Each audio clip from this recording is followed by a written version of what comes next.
All right, friends, I can see that we have folks rapidly coming on in, and we are welcoming you to this panel conversation. Where do we go from here? My name is Michelle Dibley, and I'm the program director here at Washington National Cathedral. I'm here to chat with y'all for a few minutes before we officially get started. And Marc, hello, welcome. Hey, how are you? I am great. Can you see me okay? I can see you great, and I think what we'll do is hide you for a second so you can get set and come back with all the rest of the panelists. We're super glad that you're here. So folks who are coming on in, if you want to let us know who you are, send us a chat either on the Zoom chat. If you happen to be watching on Facebook, then absolutely let us know who you are, where you're from in the chat function on Facebook. We're just so thrilled to have so many of you with us. So tonight, I'll say this again when we have a few more folks here.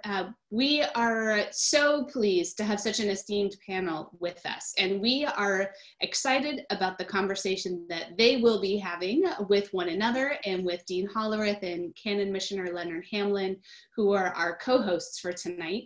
We also plan to invite all of you to engage in the conversation as well. So we've got a few questions that some of you who registered early have given us ahead of time.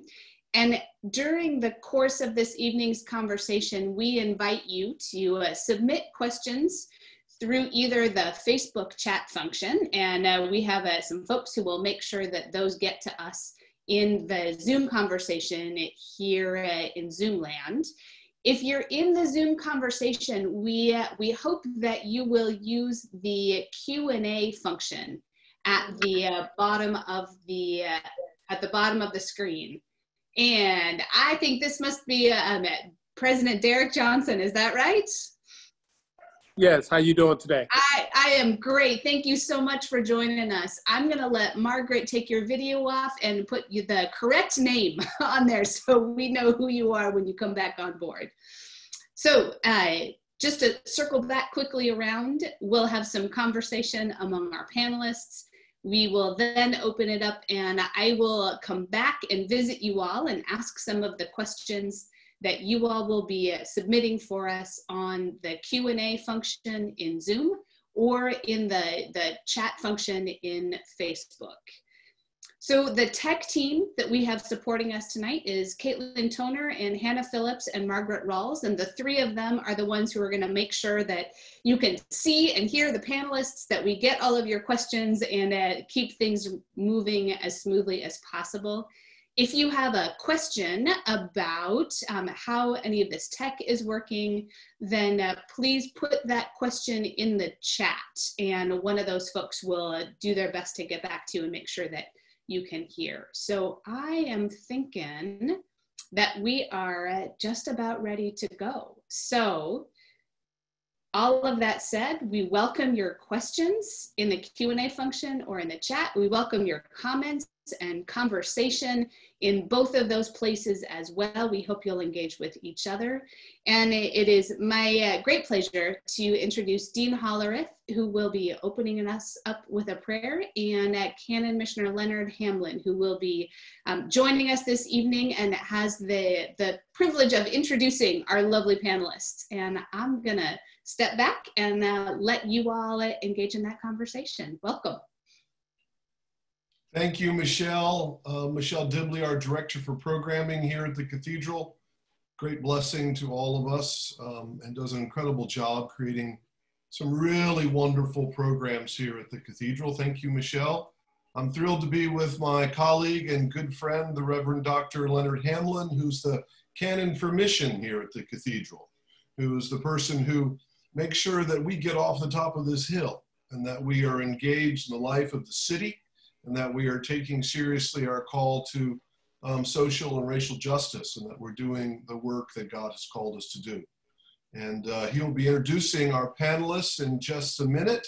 I'm so glad that you all have decided to join us for this important conversation in this national moment in which we have this incredible opportunity to really take on the work of dealing with the original sin of this country, which is racism, and to move this country forward in ways that unfortunately we have not been able to. So to talk about where we go from here, what's the hard work we need to do and how do we do it?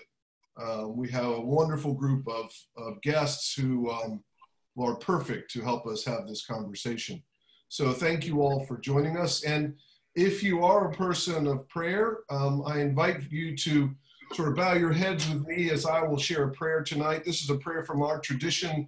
It's called the Prayer for the Human Family. Let us pray.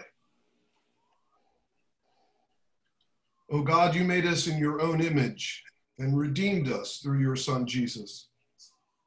Look with compassion on the whole human family. Take away the arrogance and hatred which infect our hearts. Break down the walls that separate us. Unite us in bonds of love and work through our struggle and confusion to accomplish your will on earth.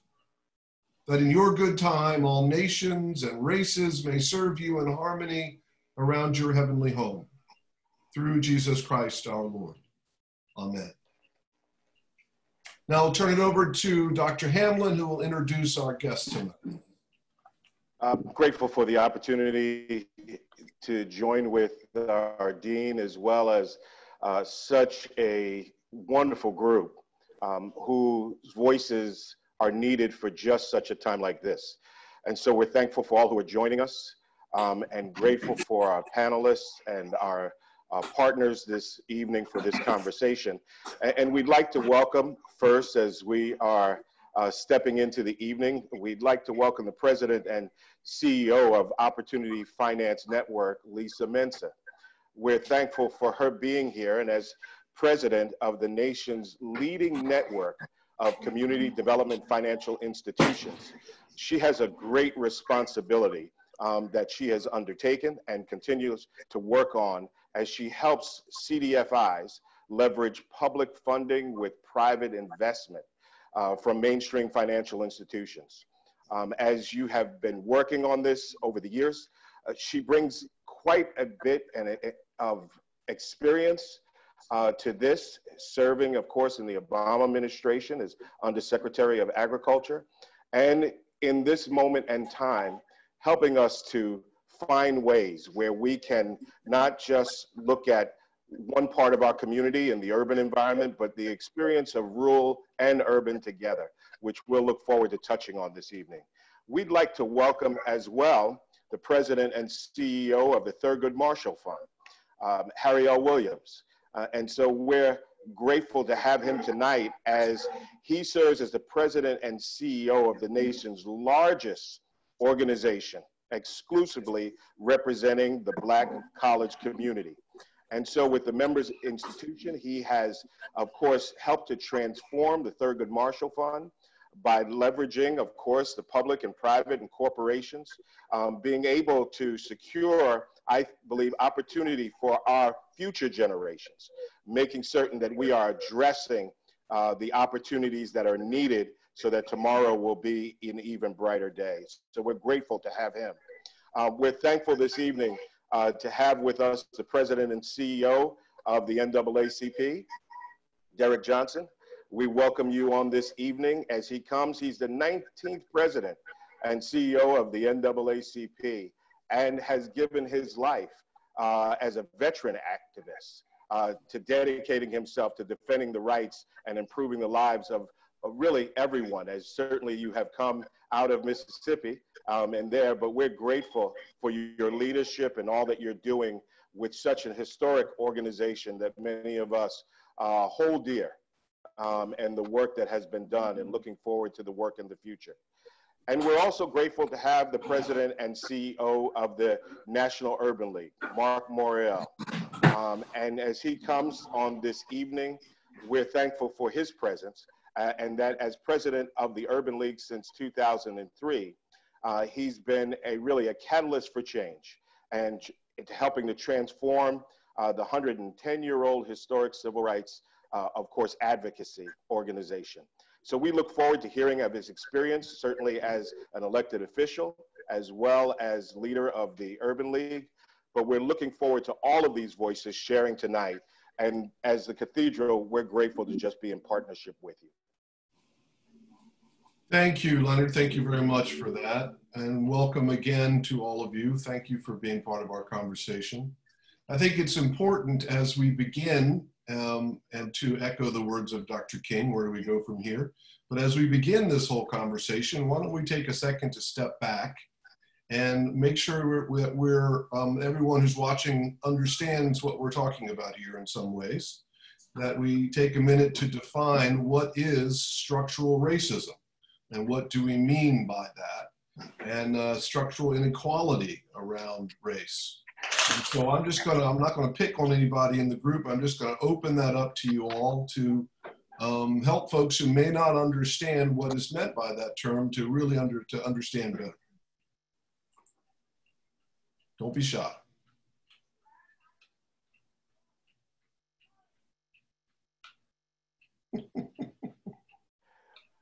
All right, I'm going to take the privilege of being the woman on the panel to step in, and I thank you for this opportunity and for grounding us, Dean, in the deeper questions of structural racism and structural inequality. And I think it is, there are other folks who will give you their definitions. For me, it is realizing that the deeper roots of racism and inequality are not just attitudinal issues that we find in people walking around, but they are deep roots that have gotten us to a place of exclusion and inequality and wealth gaps that begin in our laws 400 years ago, even older for our native populations, and that America has put in place deeper structures. These aren't personal attitudes that we just find in 2020, but that there are deeper causes. In my field, we look heavily at why is there persistence of poverty?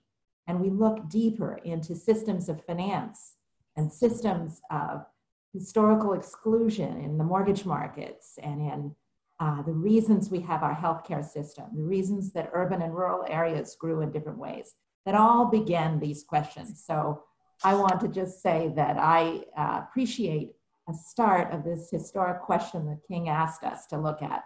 Where do we go from here with embedding our structural racism in something deeper and more persistent, more pernicious, more difficult to unroot because it's so embedded in the actual legal structures that we have confronted. So I would offer that as a starting place and let my brothers, Marc and Derick. Yeah, so I was going to take a shot, and I think that's a great starting point. Let me just thank the Cathedral and the community at the Cathedral for having us tonight, and always an honor to be with such distinguished co-panelists.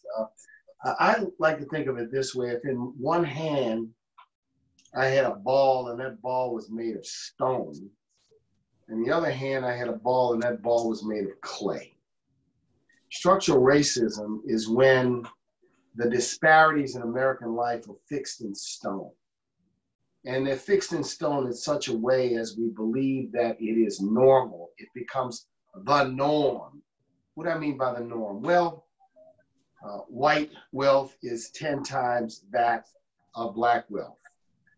The average white family makes 70,000 plus. The average Black family, 40,000 plus. The Black unemployment rate has generally, since the numbers have been collected, always been twice that of the white unemployment rate.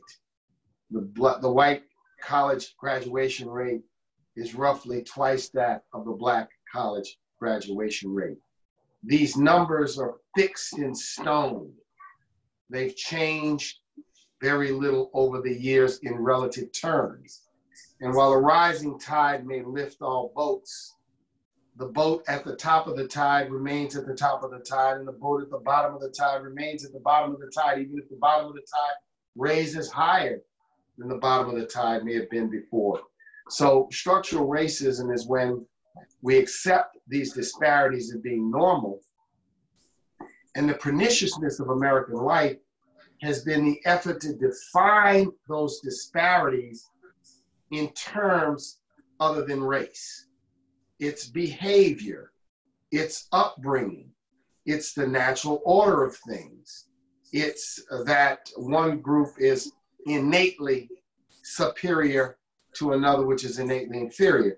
And over the years, those narratives sought to define these historic disparities as being other than based on race.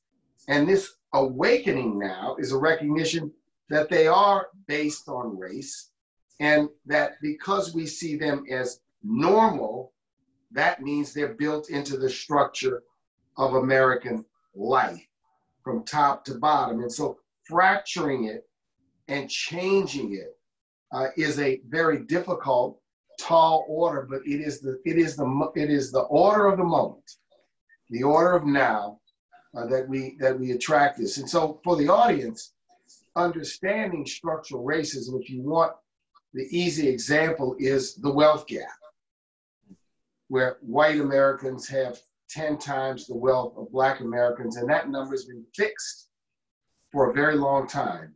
And so it's got to be understood in terms of these relative numbers, the relativity of the conditions of both races. And we haven't talked about the Latino community, but interestingly, the Latinx community, its markers on all these numbers tracks just a little bit ahead of African Americans, but far behind white Americans. So I'm going to jump in there. And first, thank you all for the opportunity. Good to see the panelists and kind of pick up where Marc left off and give 3 policy examples that has been both structural and systematic. One, the creation of the Social Security program. Once it was created, it created a safety net for our elders who had given up their energy, their time, their labor. But there was an exception in the bill when it was adopted. The exception was for agricultural workers and domestic workers.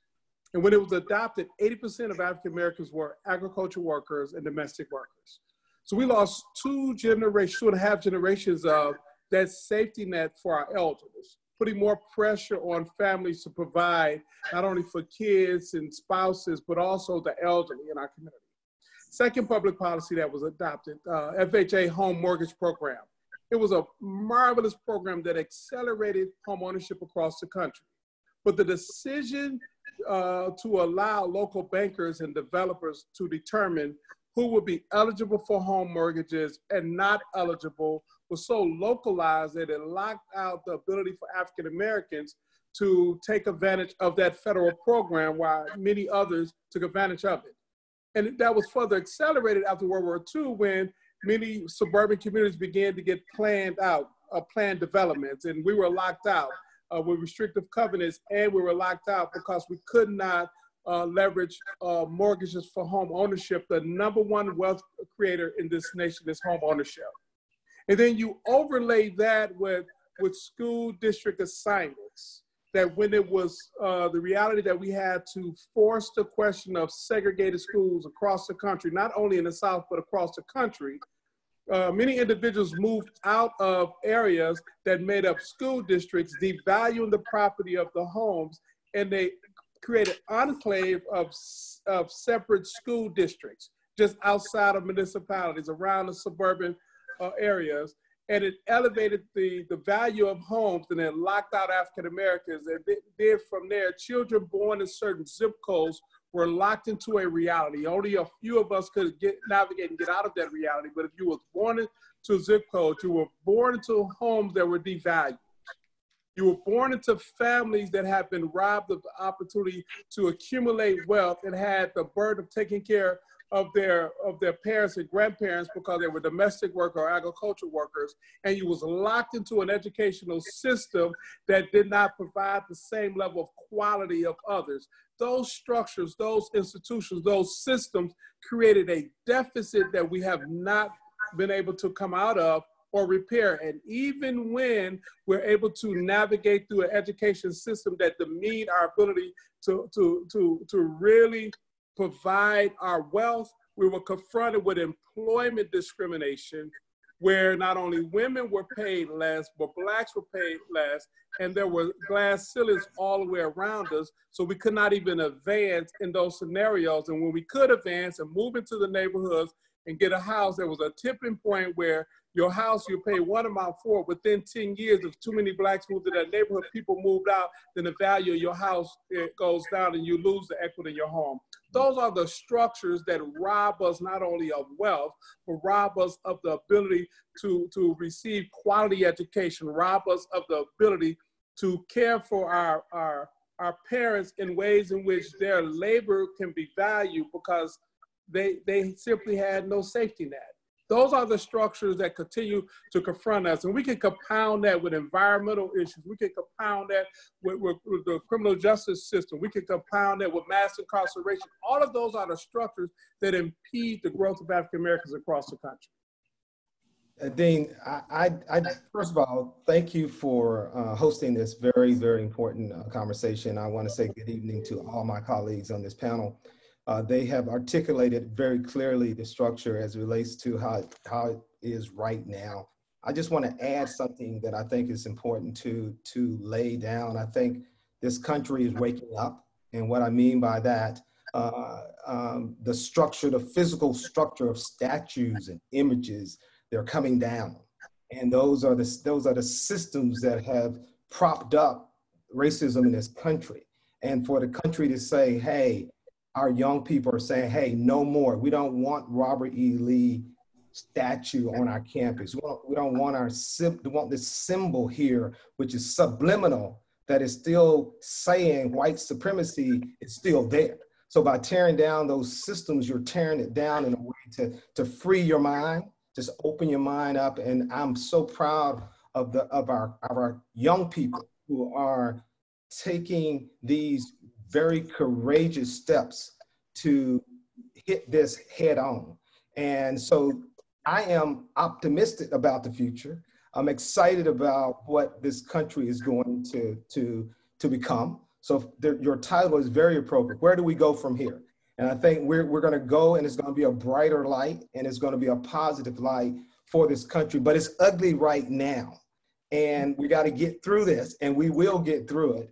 But in terms of those symbols, they have to come down, those images, the flag.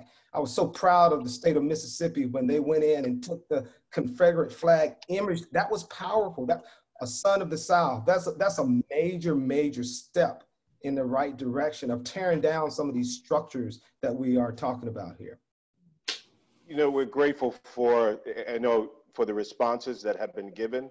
Certainly as you all are giving these responses, it changes the nature of even everything that we're thinking about in this moment and should be thinking about.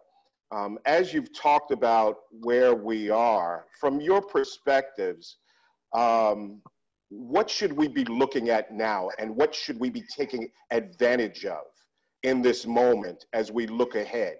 I think our panel, which is such a wealth of experience and knowledge, but as you look at that now and the things that you're working on, help us to understand what we should be looking at from your perspectives and your experience in your fields. And I'll toss that out, certainly whoever would want to begin with us, but we'd love to hear about where we should be going and looking at from these different perspectives. So I'll jump in and step back.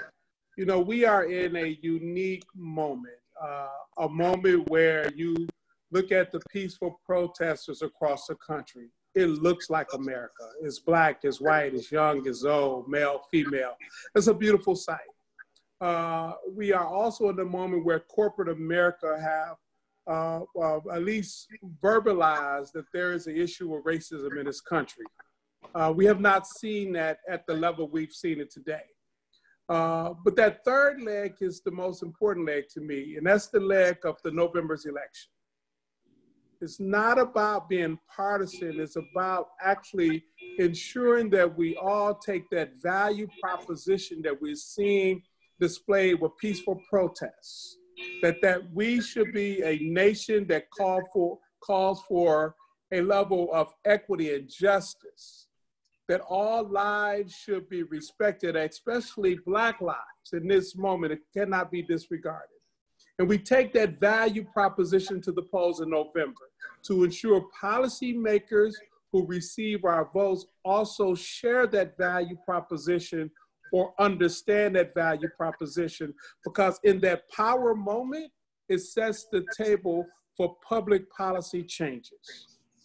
It is at the public policy changes is where we can begin to redress the harm that so many individuals and communities have felt for decades. So moving from protest to power through the vote to policy changes is where we have to go. But in this juncture is a decision decision we have to make. Can we take this moment and look into a future that's different than the past that we know is harmful?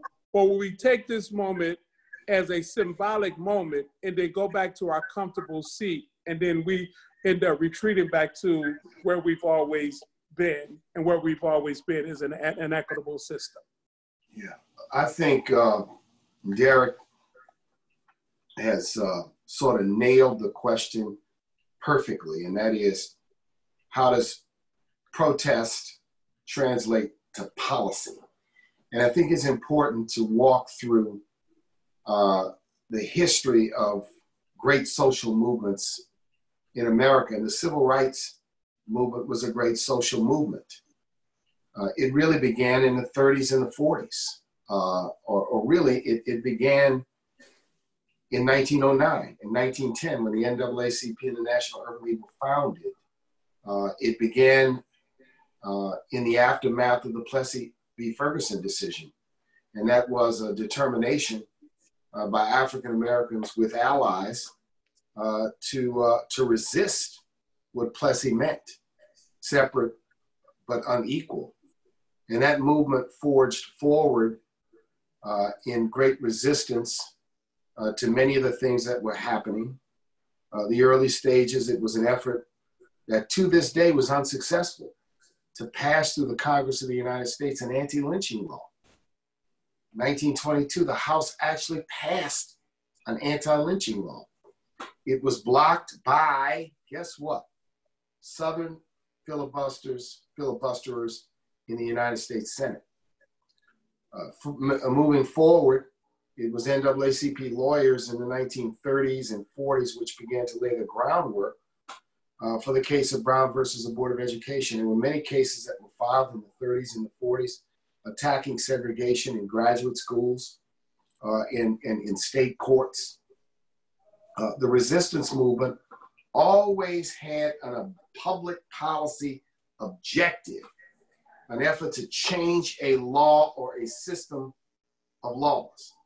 Fast forward to the 50s and the 60s and the modern protest movement that Martin Luther King is associated with, but which was really a protest movement of many, a mass movement.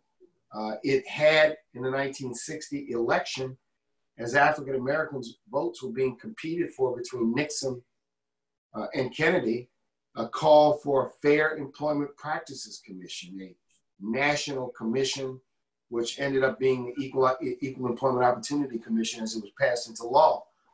It morphed into the call at the 1963 March and the civil rights leaders demanding of President Kennedy that he fulfill his commitment made in the 1960 election to introduce a civil rights bill. That civil rights bill had actually been introduced in 1947 and had been filibustered from that time. But the movement always had as its objective a public policy set of changes. And so we miss the movement, we miss the point of the movement at this point if we don't recognize that translating it into public policy changes is so critical. We've all been involved in an effort to pass a federal law known as the George Floyd Justice and Policing Act, which would be a broad federal bill which would create accountabilities at the federal level with respect to policing. Just like the lynching bill of 1922. Guess what? It passed the House. It's now being blocked and stalled in the United States Senate. It's met with a Justice and Policing Bill Light, which is an emperor with no clothes. It's a weak bill. But the point is that we have to recognize that at this moment, there has to be work to translate this into the ballot box and beyond, with a consistent set of pressure and demands on a generation of elected officials to seize the time and seize what is a moment to make it a movement for significant change. But historically, I think we have to understand that the success of prior social movements was that they were linked to public policy measures and public policy change.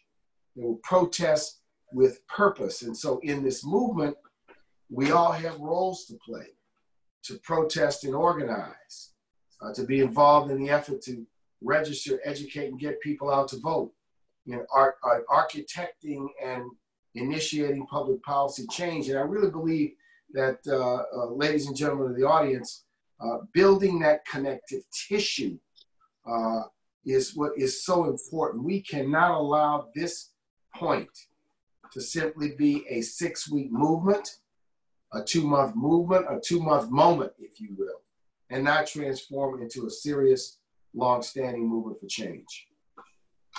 Thank you. And let me ask a question that that goes along with this question, this talk about public policy change, which I think you're absolutely right, and is an critical piece of work that needs to be done. And we have a moment now. But, as a clergyman, as a preacher, I also believe in the power of changing hearts and minds, right? And I worry a little bit about the fact that I think there are a lot of hearts and minds that got to be changed as well, especially in the white community. And how do we go about doing that work? You can make public policy changes and not deal with necessarily some of the blindness or some of the assumptions or some of the mindsets that exist in the American culture that just seem to keep recycling themselves over and over and over again. And racism seems to just keep coming up. So how do we, forgive me being the clergyman, but how do we tackle that piece as well? Well, Dean, let me jump on this and let my other colleagues can follow. And Derick actually said it when he made reference to the makeup of the protesters.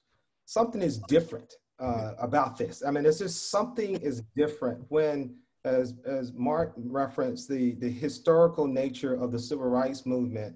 Back then, typically African Americans were the people you saw during most of the protests, especially in the South. We didn't see a multicultural group of individuals out there. Today, and this is the death of George Floyd sparked not only a nationwide movement, but a worldwide movement, because it was so horrifying in terms of what happened in that incident. So something is different. And I do believe people are listening, and I do believe that change is going to happen. Derick referenced it in the spirit of what's happening in corporate America right now. There's a lot that's happening in terms of major corporations stepping up and saying clearly and without any unapologetically, Black Lives Matter, and not being afraid to say that.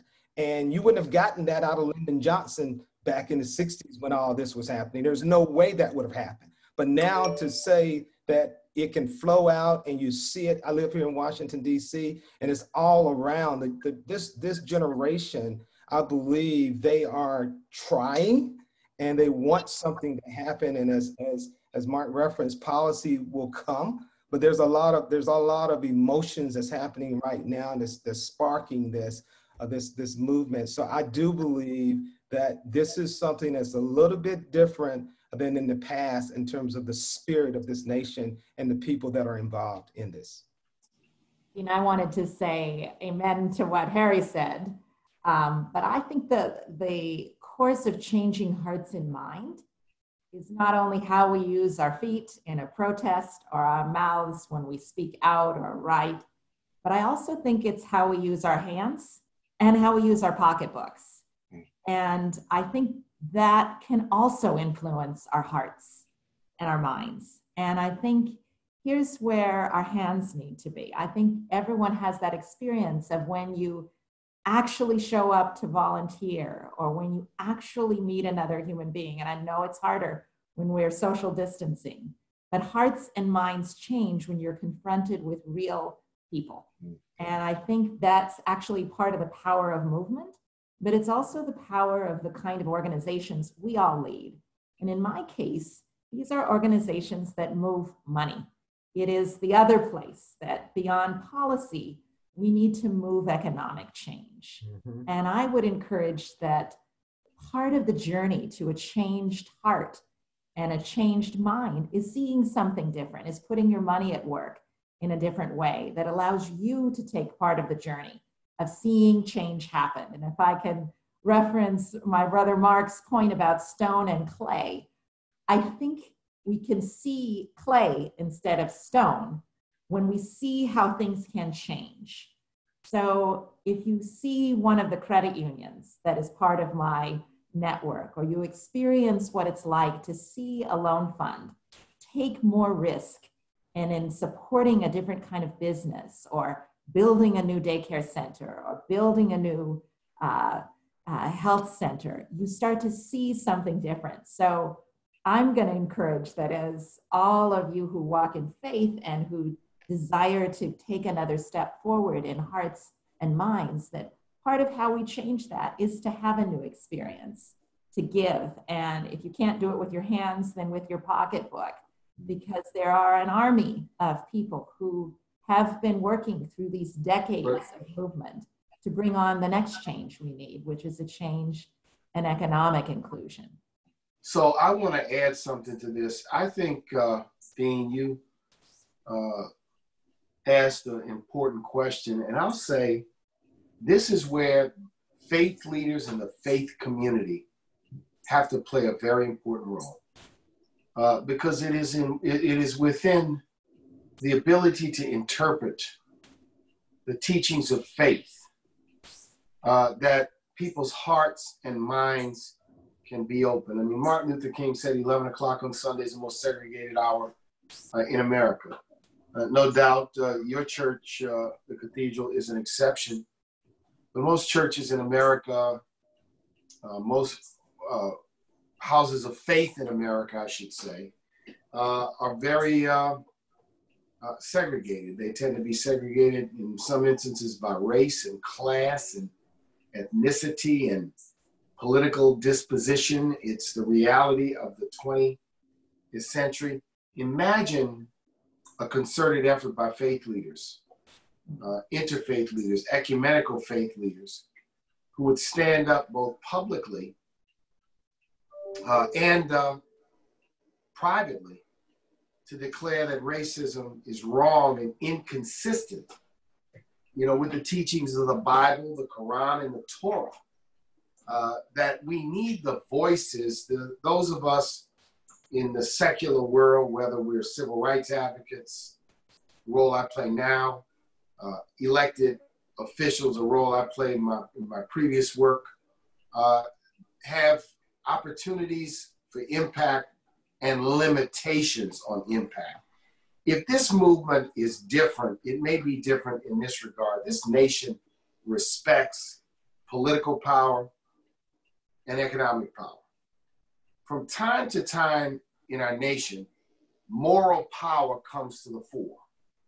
And perhaps in this moment, it is moral power that has bubbled up to affect the consciousness of the American people, to affect the consciousness in a fashion that we haven't seen in modern times. So I would say we need faith leaders to be vocal in the public square. And we need faith leaders to be vocal in their pulpits each and every Saturday or Sunday, or even during the week when they hold prayer services or Bible study or whatever it may be. We need faith leaders to seize this moment. Dr. King challenged faith leaders in his time and said, where were they? President Kennedy challenged lawyers and said, where are the lawyers if this is a question of the law and the Constitution? And from President Kennedy's challenge, the Lawyers Committee for Civil Rights was stood up. From Martin Luther King's challenge, by the time 1963 came and the March on Washington took place, there were Protestant, Greek, Muslim, Catholic, and faith leaders of all denominations of the Protestant denominational faith. So, you know, I think that the cathedral, being the national cathedral, could be a convener, could be an organizer, could be a thought leader in what is the role of faith leaders in this moment. It is important. You know, I grew up in the South. As a boy, the church that I went to, Black people sat in the back, and we sat in the back. And I remember after, as the civil rights movement dawned in 62 and 63, my father and his friends wanted to walk to the front of the church. It was a Catholic church, walk right to the front and sit right in the front. And that was their way of being defiant. That was their way of protesting. That was their way of sending a message in those times. But the church, in many respects, and you know, was not there in many respects in the 1940s, the 50s, and the 60s. And King even challenged traditional Black Christian orthodoxy in the 1950s when he became a liberation theologian and a liberation minister. And we need that kind of movement today beyond the activist clerics that are always a part of our movements. We need mainstream denominations to step up even in a stronger way to meet the moment and define the terms in moral terms. Thank you. Certainly, you know, I'm appreciative again of the answers that have been given. You know, growing up in Brooklyn, New York, the church was intricately involved in the movements while I was young. Being able to see the church connected, but also building relationships. And I think this is why we wanted to have this conversation this evening as the cathedral, that we do feel the challenge of the need to lead, not just to be a part, but to lead. And I'm grateful as you all are encouraging faith leaders who are listening in on this evening, as well as others, that we might be able to build the kind of relationships that can be transformative. And in building relationships, you have spoken about, many of you, the movement that we see in the protest and to policy. You all are working on, I know, not just at that level, but building collaborations and partnerships and unique relationships at this time.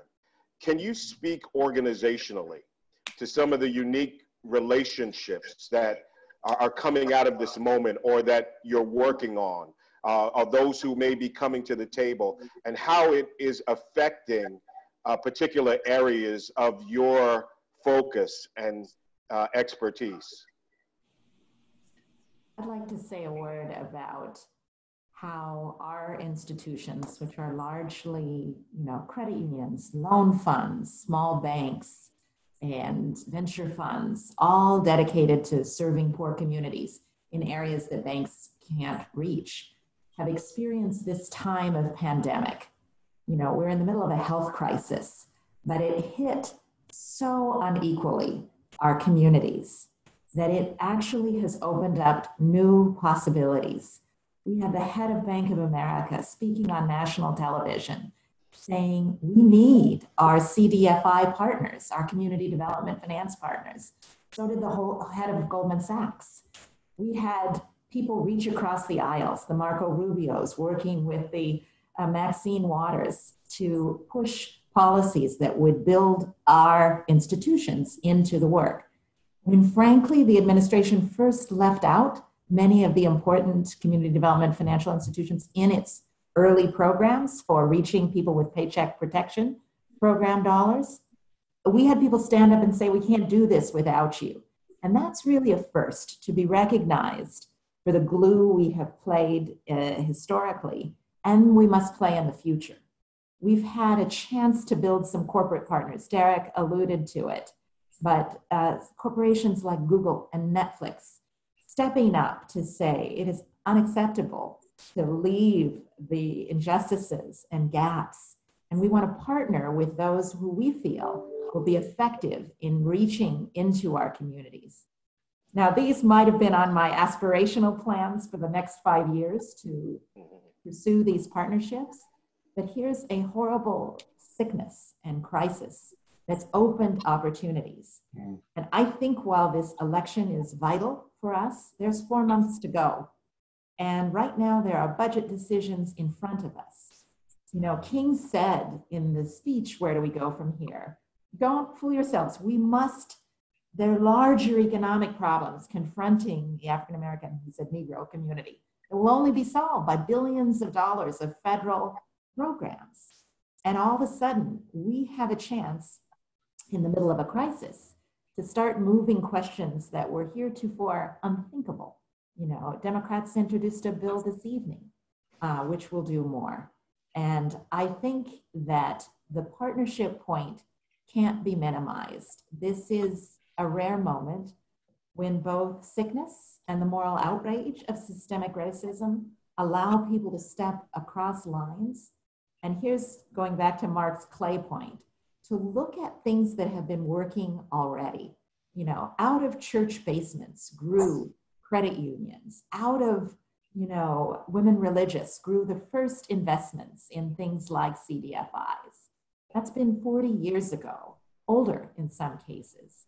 And so finally, we have a moment to partner that will scale up things that are already ready.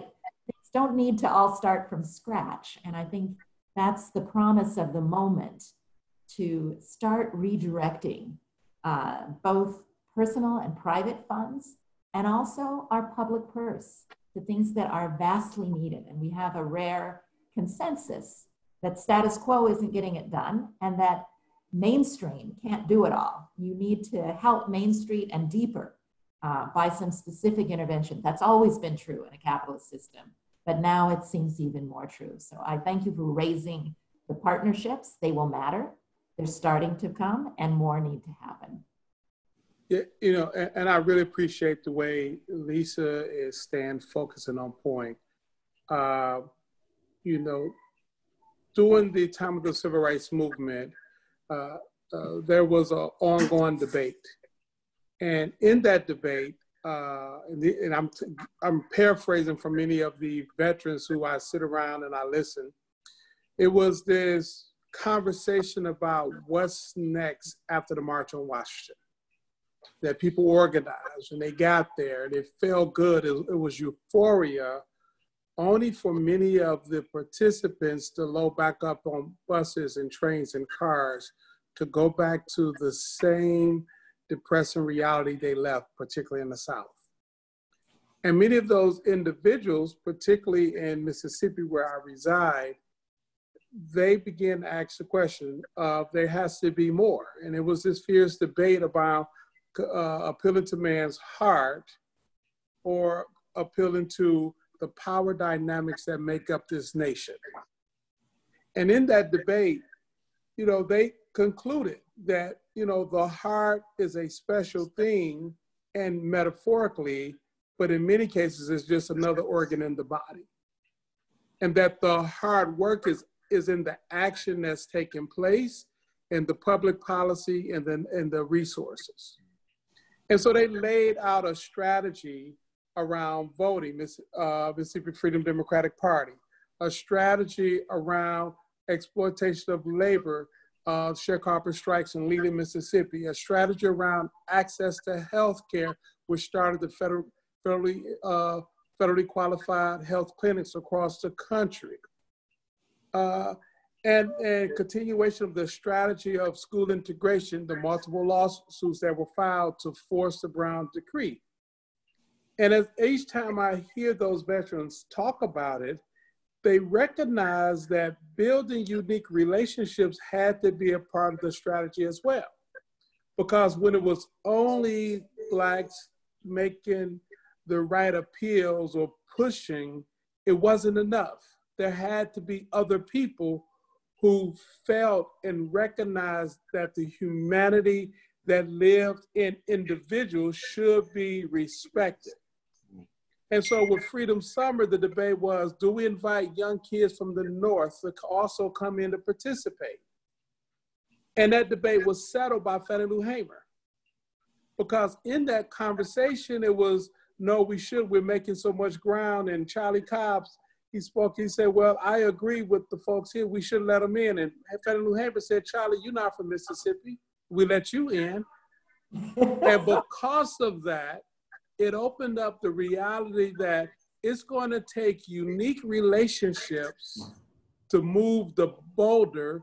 And in order to move the boulder, people needed to see themselves as a part of the struggle, and they had to own the responsibility of what was taking place, which also speaks to the letter from Birmingham, which also speaks to the reality that the symbolism of marching is powerful, but when you leave the march, there's still more work to do. And the more work to do in this society falls on two big buckets: impacting the formation of public policy to meet the needs and interests of those who are being oppressed, and impacting the flow of currency to ensure that we have fewer services that we have to provide because the soup kitchens are no longer needed. The NAACP, we're an advocacy organization, not a service provider, because if there is a need for mentorship programs and soup kitchens, that means there are system failures. So we have to go and change the public policy so there will be no hunger. And the most beautiful thing that the religious community can do is to join forces on public policy changes so we can address the hunger, whether that hunger is a deficit in access to capital, whether that hunger is a deficit to quality education, whether that hunger is a deficit of food on the table. It's through public policy in this richest country in the world that we can address the systemic deficits that we all recognize exist today.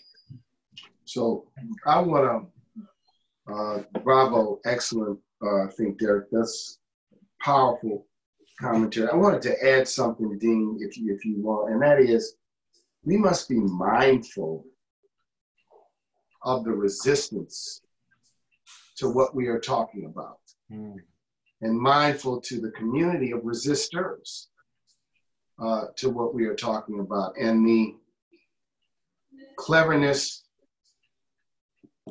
the diabolical brilliance in some instances of the resistance. We've been a witness in just the last decade or so. And not to be political, but I have to use politics to make a point. Barack Obama's 2008 election represented this break from the pattern of low Black voter turnout, or Black voter turnout lower than white voter turnout.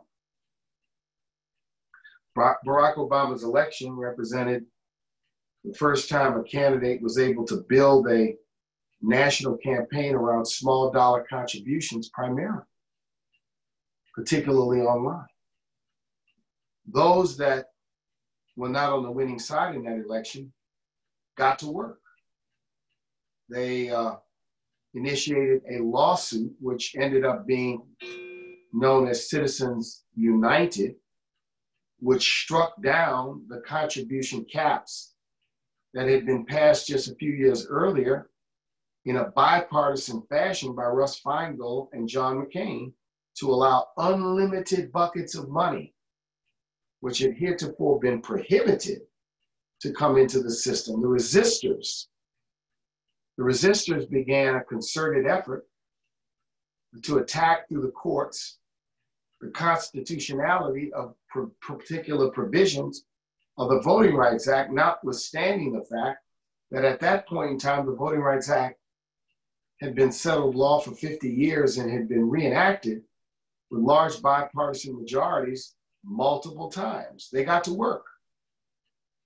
It led to the passage, or it led to the Supreme Court decision in Shelby v. Holder in 2013, the response to which has been this awful, hateful system of voter intimidation and suppression and closing down polling places, purging people from the polls, voter ID laws, you name it, the number of schemes and laws and processes is too numerous to list. We've got to be mindful of the fact. This is why I think it is so important that there be a moral message to supplement everything that we're talking about tonight, a moral message that tries to move the nation's mindset to a better understanding of why these changes are more than politics. They're about the future of the body politic. They're about the redemption of the soul of the nation. They're about healing the original sin. They're about making the words on the parchment truly real. And we have to have that, I believe, if this moment is going to become a movement.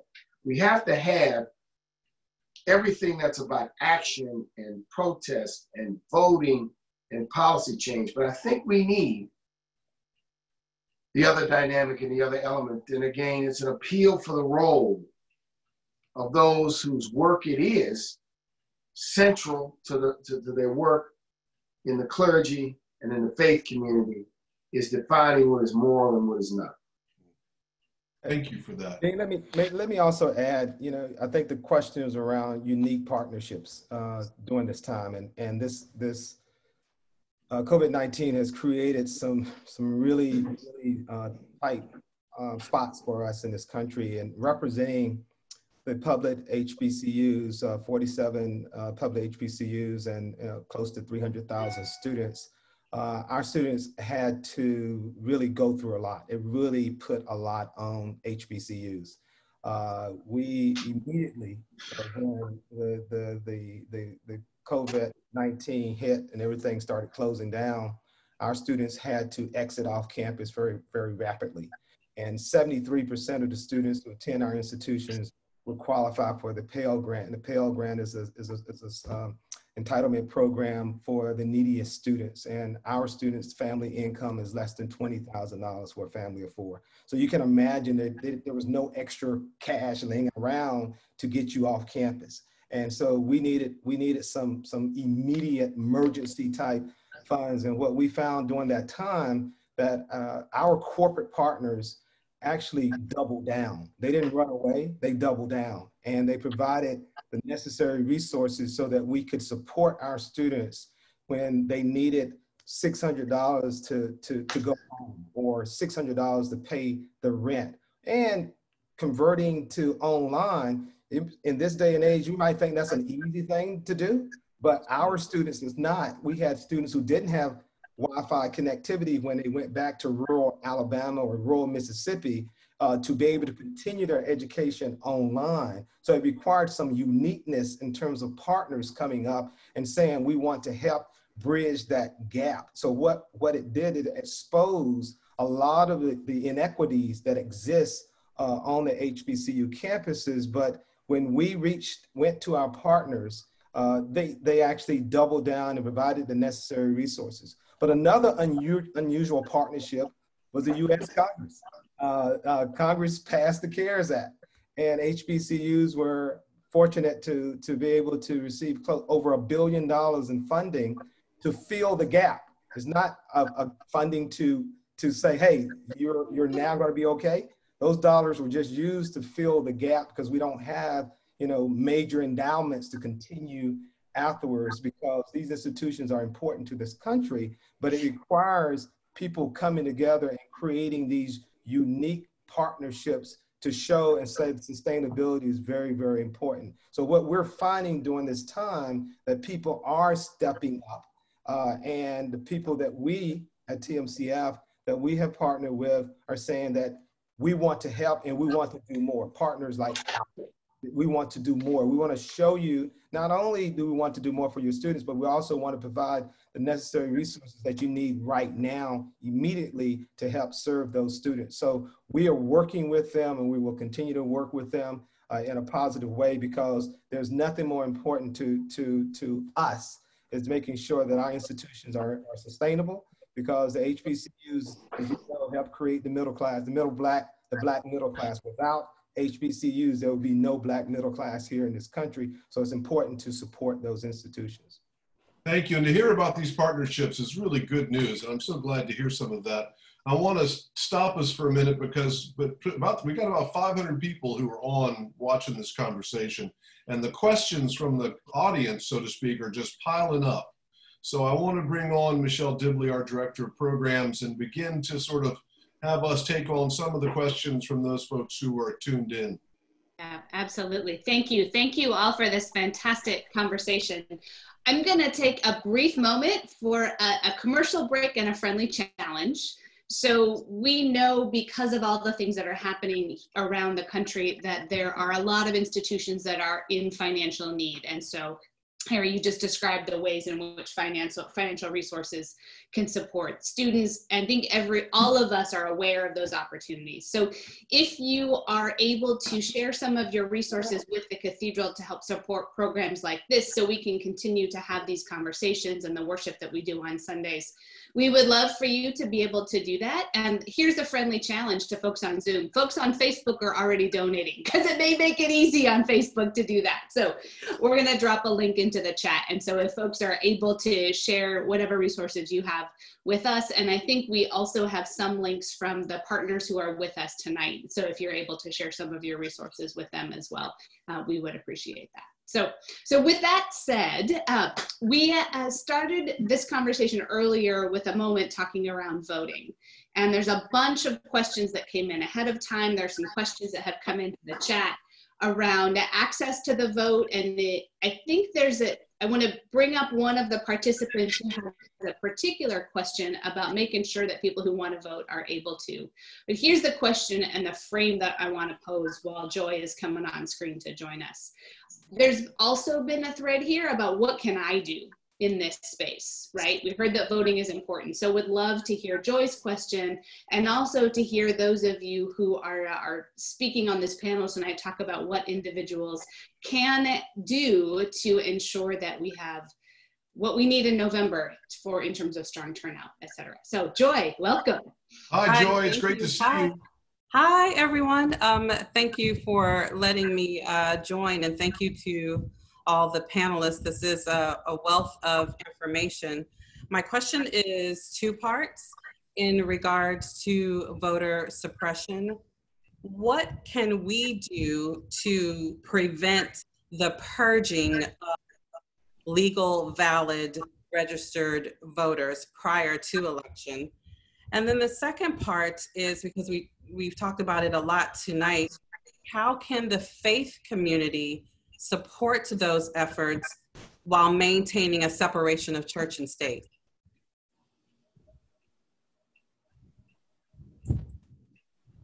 And that's open to everyone. I'll just take it. So I think, importantly, when it comes to those issues, there are two important things to think about. There's purging and voter suppression that comes as a result of changes in the law, which is what we've seen in many states in the South, states like Wisconsin, states like North Carolina, states like Texas. Then there's purging, which comes as a result of discretionary practices by elected officials. That's what you saw in Georgia in Stacey Abrams' election. The Secretary of State taking it up on himself to purge people. I would say that our colleague organizations, the NAACP Legal Defense Fund and the Lawyers Committee for Civil Rights, have been, I think, on point in bringing litigation. And this is a case where you've got to bring public pressure when you can and bring litigation where you must, to try to thwart it in the courts. I believe that supporting our litigation partner organizations and NAACP Legal Defense Fund and Lawyers Committee for Civil Rights are two of my favorites. There are others who do this work, the Advancement Project, the ACLU, the NAACP, Derick's organization does some litigation work. But these things have to be challenged in the courts, and we've got to be citizen watchdogs and watch over these things as they occur. I was involved in bringing lawsuits in the mid-'80s against voter suppression. The mid-1980s purges that were taking place just on the eve of big elections, and we had to bring suits in state and federal court. It's hard for me to believe that now 35 years, I was a very young lawyer right out of law school doing this kind of work, that this type of thing is even worse now than it is then. So I would say that it has to be stopped with litigation. I'll say this about faith organizations. There's nothing that violates, it doesn't violate the separation of church and state for Christians and people of faith, of any faith, to promote citizenship. And voting is citizenship. And to promote it on a nonpartisan, non-preferential basis, to me is consistent with the mission of faith organizations in a democratic system as we have. And I don't think there should be any trepidation, any hesitation to being involved in registering people to vote, being involved in educating people about the importance of voting, being involved in mobilizing and volunteering and participating in nonpartisan efforts. But you have a right as an individual to participate in partisan efforts. Even if you wear the hat, you just can't do it in the name of the cathedral, or in the name of your house of worship, or in the name of your church, synagogue, or mosque. No doubt, but we need to recognize that this concept of citizenship and civic participation is a nonpartisan ideal of American democracy. Great, thank you. Anybody else want to dive in? I would also add Stacey Abrams' organization Fair Fight to the list. Mm-hmm. Excellent. Thanks. Thank you, Joy. Thank you. Thank you. Much. So we talked about voting. We also talked about policy change. And I think more than any other question, folks are very curious to hear from you all what particular policies ought we to be paying attention to. And so I want to sort of pass the question around and invite each of you to lift up at least one particular policy that you want to draw our attention to. We know there are so many, right? So we're not going to ask you to pick the best or your favorite or the most important, because they're all there. And I want to remind folks who are listening about what Mr. Morial just said about being citizen watchdogs, right? And Ms. Mensah, what you talked about earlier in terms of being engaged and having new experiences, right? And so if you hear about a policy that has to do with something that you're curious about, find a way to be a citizen watchdog or to have a new experience relevant to either policy or the issue that that policy is addressing, right? So I don't want us to hear these answers as important only for those who are active professionally in the policy arena, right? Because we all need to be engaged to some degree in those conversations. So who wants to go first? I'll hop in. It's hard to do that, Michelle. It's like picking your favorite child, because, you know, I got a chance to lead in the Department of Agriculture, and there's so many hidden treasures, rural broadband and things inside the Department of Agriculture. There are treasures inside the Small Business Administration. I'm going to talk about Treasury. And I think we should all be watching. To me, my minister says budgets are spiritual documents. They're not just budgets. They tell you where your values are. And I'm going to encourage people to watch, like hawks, watch the budget of the Treasury Department. There's an institution called the Community Development Financial Institutions Fund. And it's been level set for decades. A couple $100 million a year that is spread between thousands of institutions. All of a sudden, in the middle of this pandemic, people have started to take seriously the notion of $1 billion appropriation, emergency money, and then continuing on with that in the future to reach over 1,000 institutions, money that would be absolutely leveraged for home mortgages, for more daycare centers, and for more small businesses. So I want to say, in the billions and trillions that are swirling around, keep your watch eye on an agency that almost never gets anybody to pay any attention to it, at Treasury, and think about what we know works. Kind of non-controversial. Derick has accused me of staying like a laser on the money, because I think it's where, when you come back from the march, what is it you want to see changed? You want those jobs to change. You want housing to change. You want people to own things. And that's a financial question. And it's where one agency of the federal government has high responsibility. So I'd say watch that and help us support its increase. Thank you. Yeah, I absolutely agree. And it's hard to stay on one policy. You know, education is a constitutional right for all children. We're one of the only nations, developed nations, that try to outsource the delivery of our education system. We really need to be looking at models like Finland or Canada, where it is truly educational right, and we provide support for teachers at a level consistent with the most important profession you can think of. Complete access, unfettered to voting. We have 5 clear things that can take place. It should not be hinged on the Voting Rights Act. I think it was a act that was a compromise bill that did wonders, but we need to look more broader than that, making sure that you have unrestricted voting precincts so people don't get off job driving past voting precincts, making sure that every precinct have the number of machines, and there's a formula that can be put in place very similar to redistricting, that you have a floor, making sure that the equipment used for voting cannot be tampered. We are now operating on machines that's technology 20 years old that can be tampered. Scannable paper ballots that's ADA compliant, so you can have a paper verification, the convenience of an instant count, and the ability not to transfer this virus, because we don't know how it's truly transferred by touching the screen.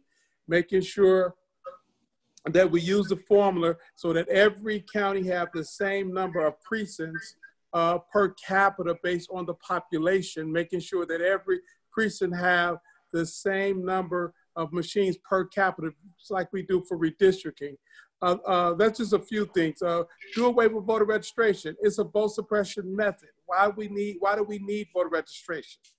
No one can explain that. It is vote suppression within itself.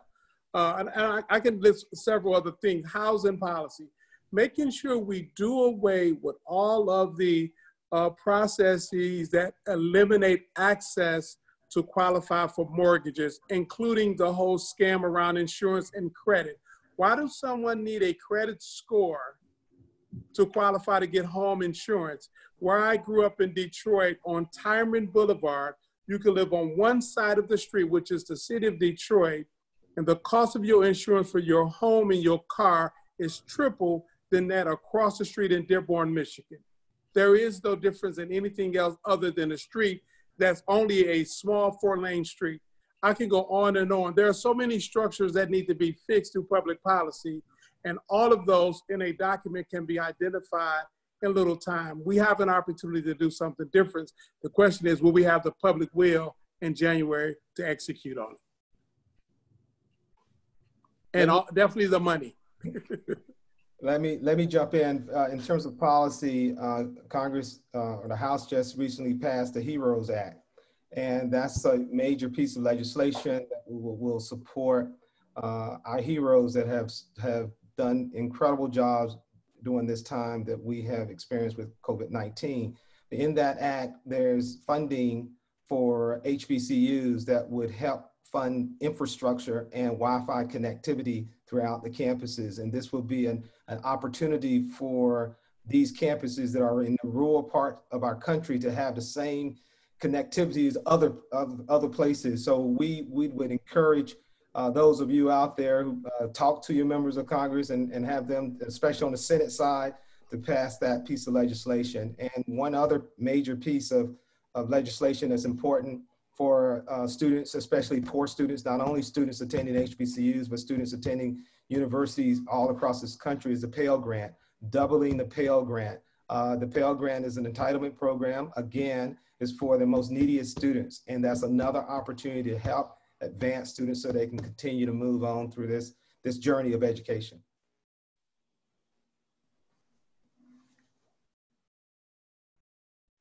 Mr. Morial, I think you're Yeah, let me go ahead and add. Let me try to, I agree with everything else. I just want to highlight two things that could be done quickly and easily. One is to pass a nationwide living wage bill, period. We haven't had an increase in the minimum wage at the federal level since 2007, some 13 years. In the interim, you've got this patchwork of states and some counties and some cities that have passed their own minimum wage legislation. It's not the best way to do economic policy. We need a strong living wage bill whose minimum floor is tracked to what a living wage is and which increases automatically with inflation.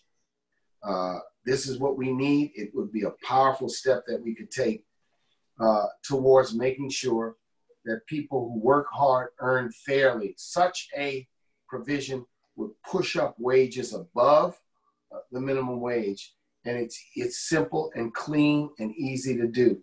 Secondly, we need a broad new Voting Rights Act. I agree with Derick. Given the challenges that we face, it needs to go beyond what we may have envisioned several years ago to protect democracy, to protect access to the ballot. We are in a nation where all of a sudden the very system of voting is under attack. These absurd notions that there's a problem with mail-in ballots when half of the members of Congress are using mail-in ballots themselves. It is an absolute outrage that the system, very system of democracy, the very method of participating has become politicized and under attack. We need to fix it. We need to fix it as a method of empowerment, and we need to fix it right after January 20th, 2021. Amen. Right. I think we have time for maybe one more question. Yeah, so this is my closer, y'all. One of the other things that's been coming up is the question about how to maintain enthusiasm. I hear both that we are in a moment, and in this particular moment, there is much that is possible that might not have been possible. And so stepping into this moment is critical, and that the work of policy change takes time. And the work of building and living into the vision of this world that we want to live into takes time. So my question to you all is, so twofold, what are both of these? What keeps you excited, motivated, engaged over the long haul? And or what advice would you have for folks who are looking for ways to maintain their enthusiasm and excitement about the work for the future? Well, there's a civil rights song say that freedom is a constant struggle. And I start this whole process recognizing that I'm a part of a continuum. I'm not the beginning or the end. I'm a part of a continuum. And with that, it is a marathon. And being prepared for opportunities is the goal for me, because the opportunities are fleeting. They come and they go, they come and they go. But if we continue to build and expand, when the opportunities present itself, we can maximize on those opportunities. For young people, it's important that we really support and protect the energy they bring to the table. Movements are intergenerational. Movements are dynamic. Movements are ever evolving. And all successful movement that I am aware of have always been inclusive of the wisdom of elders, the continuity of those who are middle-aged, and the energy of young people. And so for me, as I am the steward of this organization, it's a container that can hold both the wisdom, the middle age, and the youth in a way in which we can have that level of continuity. So when opportunities present itself, our young people can be in the street and our elders can advise on on what's appropriate while we seize upon the opportunity that presents itself. None of us would have predicted this time last summer we would be in this reality. That's very true. Let me jump on that and build off Derick's as it relates to the students. You know, I get the privilege every day of working with students, and I just love the energy. I love the enthusiasm, and what's so excited, and being a former college president too, it energizes me when I'm around students. And what one key point, I think, to keep this momentum going is to allow the students to know that we hear you. We hear you. We see you out there, but we hear you. We recognize that your energy is important, and change will happen. Change will take time, but acknowledging that we do hear you and we do recognize you as someone that plays a critical role in moving this country forward. So I am so excited and about the future and about how we are going to evolve out of this even stronger than where we are right now. I will say, I will take off from Derick. I think everybody needs a song. And the one I am sustained by is the old spiritual, I don't feel no ways tired. Yeah. And it ends in a phrase that says, I don't believe God brought me this far to leave me. And it has this sense, Derick, that you mentioned of, we're not on this journey, just one person for one moment. And that's my song, meaning we're here for a minute, but for a reason.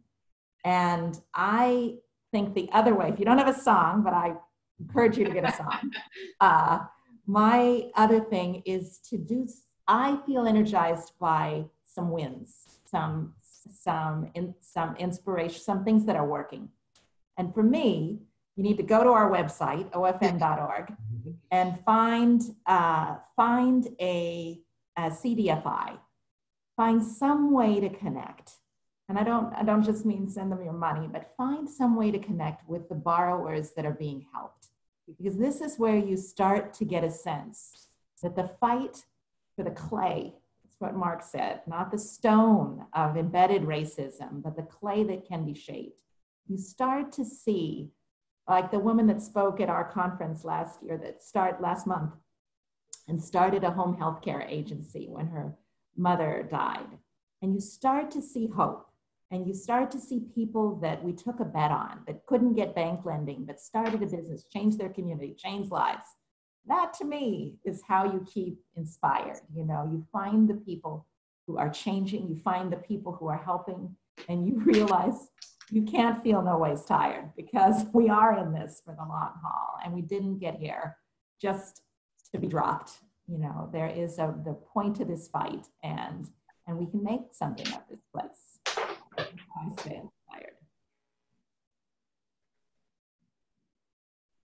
inspired. Let me just say some very quickly. I'll just add to that. What sustains me is the vision of the future. Because being in the moment and being energized by history and seeing young people step up is powerful. But I think where we are is, and I think where young people are, is trying to put their imprint on the kind of nation they want to see in the future. It's got to be a multicultural, multiracial democracy. But it's got to be a multiracial, multicultural democracy that's devoid of intolerance, devoid of hate, devoid of racism, devoid of religious bigotry, and that is serious about this journey to end structural inequality. And that's the vision. When Martin Luther King stood at the Lincoln Memorial in '63, what was powerful about what he said was the vision. And he captured the vision in words that have been repeated numerous times, his vision for his children.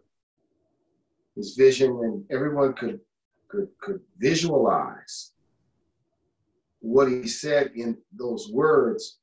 Now we're trying to build what will be 21st century America, America 2050, America 2070, America 2090. an America that represents what this nation's young people of today. Just a week or two ago, the stats confirmed that half of the young people under the age of 18 in the United States are non-white. This multicultural gumbo, mosaic, and mixture that's being created in this country, it will be the governing coalition. It will be the consumer coalition. It'll be the investor coalition. Can it be a coalition and can it be a nation that provides quality of life and opportunity and free of America's original sin? And that's what we're working for, and that's what we're fighting for. We have to remember that it is all about tomorrow. It's all about the future. That's what today is about. It's about tomorrow. It's about the future. Thank you.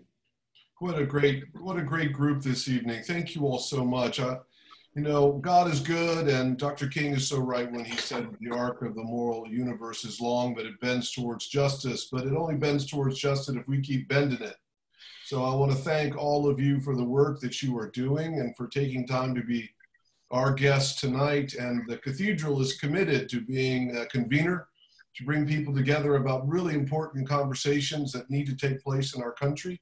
And this is one of them, and it's an ongoing conversation. And we're also committed to addressing the two pandemics, the pandemic of racism and the COVID pandemic, and the suffering and the grief from this terrible virus that we're seeing.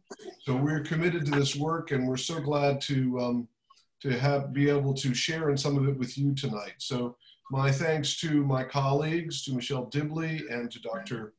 Leonard Hamlin for being with us tonight, and to our guests, and to all of you who are out there and who have tuned in for this evening. There's good news out there. This is a hopeful time. This is a time to make change and to do it in positive ways. And we heard a lot tonight about our marching orders, about things we can do. So let's get to work. We have a wonderful opportunity to build this nation into what it really ought to be. So my thanks to all of you for joining us tonight. God bless and keep you. And Leonard, will you end us with prayer this evening, please? Certainly, always ready. And so those, of course, who are inclined to join me, won't you join me in a closing prayer? God, now as we leave this moment, we know there's work yet to be done. We thank you for calling us together, drawing us in this unique moment of time. But we know this moment is connected to the moments yet to be and influenced by the moments that have already gone by.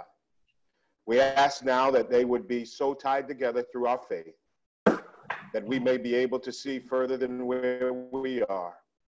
That in this moment, once again, we may see what we have not seen, hear what we have not heard, so that we can do what maybe we have not done.